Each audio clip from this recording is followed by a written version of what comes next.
Hello and welcome to Your Career, where we look at the issues that face Australia's workforce and offer insights and advice to help you make the most of your working life. Today we look at the profession of life coaching and give you the tools to write a winning CV. But first, as school leavers get ready to embark on the next phase of their journey towards a career of their choice, spare a thought for those with a disability. New Bureau of Statistics figures reveal that the workforce participation rate for people with a disability has slid to just 53%, compared to 83% for people without a disability. Now, that's an awful lot of wasted talent and a fast track to poverty for the unlucky 18% of Australians living with some sort of disability of some kind. Now, the 3rd of December was the International Day for people with a disability. So today we celebrate what they can bring to the workplace. So first up, we're joined by the CEO of Nova Employment, Martin Wren. He joins us from our CBD studio. Martin, great to have your company today. Can you just talk us through first, I guess, what Nova Employment's all about? Certainly, and thank you for the opportunity. Nova is part of a nationwide network of employment services that specialise in supporting people that have a disability to find award wage work in the general community. And that's something we've done for about 24 years. Now, you say you run an open employment program. Can you talk us through what that means? Sorry, that's jargon for you. Open employment is a job just like yours or mine. So the same pay, the same conditions, the same opportunities, essentially equality. Okay. Now, Australia ranks one of the worst out of the OECD countries for employment for people with disabilities. And participation rate's also lower than it was 20 years ago. Why do you think this is, and how can we change it? Those are really disturbing statistics. Yeah. 21st out of 29 in terms of participation, and 27th, absolutely last, out of 27 OECD countries for relative poverty. What can we do about it? I think the thing that we have to do is to make other employers aware of the opportunities that are available through the skills base that exists within the pool of people that have a disability. The school leavers are an excellent example. Well, you deal obviously directly with companies and placing people with disabilities. Do you still see discrimination? I don't think discrimination is the right word. I think that's very rare. I think what you do get is fear. People aren't certain about whether or not there's going to be a problem or different problems associated with hiring someone that has a disability. They're uncertain about how to onboard those staff and how to work with them in the long term. But I don't think it's discrimination. I think it's far more uncertainty or fear. Yeah, okay, so it's more of a mindset. So how do you alter that mindset? I think one of the best ways is to hold up the example of employers that have done that have actually taken on workers that have a disability, and let them speak about their successes. Are there, I think the government helps out. Are there some kind of funding available as well? There are actually some wonderful things around to assist business owners and people with a disability. There are means of accessing funds for the adjustment of workplace, for the purchase of special equipment if it's required, and on occasion for wage subsidy as well. How do you find the right jobs for the right people? Because placing people in employment and recruitment is a tough industry. I think the key to the successful placement of people with disability is, first of all, get to know the individual that you're working for. That's the person that has a disability. Once you know them and their interests, their aspirations, get to know what skills they bring, look for a place that matches those skills and those abilities with the right opportunity in the right working environment. How does it impact people with a disability when you see them in your office that have been unemployed for a while? I brought with me a letter, just a quick testimony. This arrived on my desk yesterday morning, only in part. I was at the stage where I felt the only thing I could do to end the pain was to end my life, because I had no confidence, low self-esteem, and I felt down all the time. The one thing that kept me going was my dream to work in childcare. Jump forward 3 months, 4 months, and oops. It's now made me stronger, my heart's healed, my pain and scars have faded, I can look forward to the future. I'm planning to do something with disability or use my Cert 3 in education support. So for that young lady, the opportunity of employment possibly was life-saving, certainly life-changing. Certainly, and I guess so it's more than just about money, it's certainly about health and well-being as well. Work's far more than just about money. It's about finding your place. Most workplaces are where you find your friends, your community. They're what provide you with the opportunity for social integration as well as economic participation. It's all good and well to get the job, but do you ever see this mindset issue in the actual workplace once you've placed the people in the job?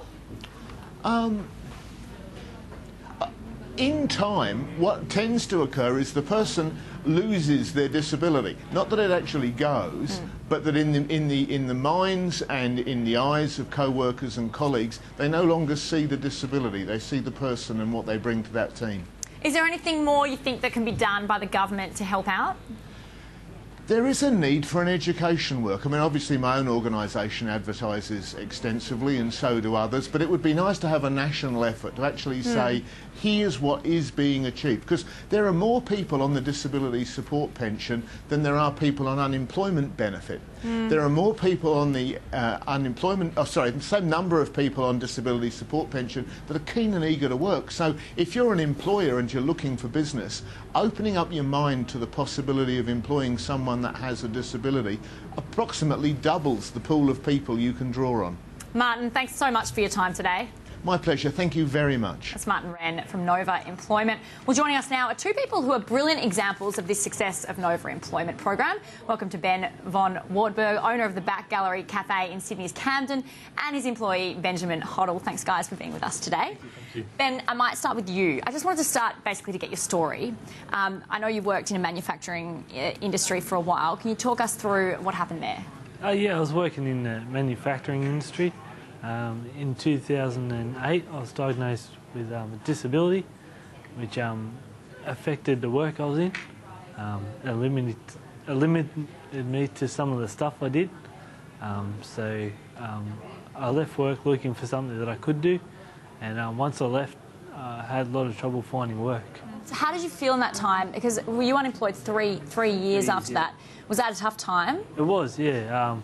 Got you down because your confidence down because you weren't working and you didn't get out a lot and not much money and stuff like that. So Benjamin, tell me about how you got the job at the Back Gallery Cafe. Through Nova Employment, I had a consultant who I seen every fortnight, and they helped me look for jobs. And they found, I told them the type of jobs that I did, and they had a look and helped me find a job. So can you tell us what you actually do at the Back Gallery Cafe? I'm a dishwasher, and also help staff out. Have you tried other jobs as well in the past that you haven't liked, or? Yes, yeah, I had some of the jobs have limited me because of my disability. Some of them have been quite hard, and yeah, just not suited for me. Can you tell us what your disability actually is? I have a form of epilepsy, which limits me to what I can do in some jobs, because of the risk of having a fit or something like that. Yeah. All right, so since you've been working at the Back Gallery, what sort of impacts has this had on your life? Oh, it's been great. It's boosted my confidence a lot. It's helped me get out, meet new people, and learn to do new things. Yeah. So why is it important to you, besides money, how does it enhance your life? Oh, like you say, it makes you more confident. Yeah. And, gets you out of the house, the four walls. It gets you to meet new people, gets you to experience new things, and yeah, meet new people and stuff like that. All right, Ben, I'll ask you, because you're the owner of the Back Gallery Cafe. How did you? Well, let's just start with your association with Nova. How did you come to find Nova? Well, I worked for a company many years ago, and they've had a lot of success with employees from Nova. When I started with my wife Sarah, the restaurants we've got, we had an issue where we couldn't find particular people for particular roles, especially in the back of the house and kitchen, dish washing, things like that. And it popped into my mind to try Nova, and we've had absolute success from there. It's been fantastic. How long ago was that? It's about 3 years ago. And have you hired a lot of people from Nova? We've had 3 people from Nova, yeah, cool. Yeah. So how did you get to hire Ben? Can you tell us a bit about Ben's story?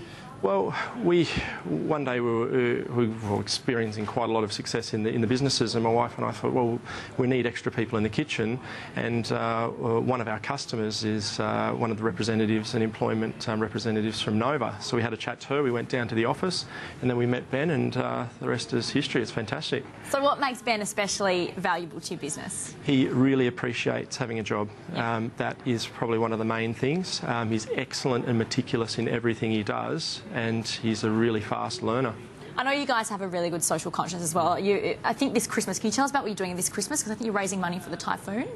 That's correct, yeah. We're in partnership with quite 3 other businesses in Camden, Bloom's a chemist and Smitty's, and we're basically catering for that event, and we're hopefully going to raise a lot of money. So, yeah, there's quite a few thousand people have been invited, but we should get quite a good turnout for that, so it should be fun. Good luck with it all. Thank you. Thanks very much, guys. That's Benjamin Hoddle and Ben von Wartburg from the Back Alley Cafe. We do have to take a quick break, but coming up, we'll show you how to write a killer CV and get an insight into a career as a life coach. That's next.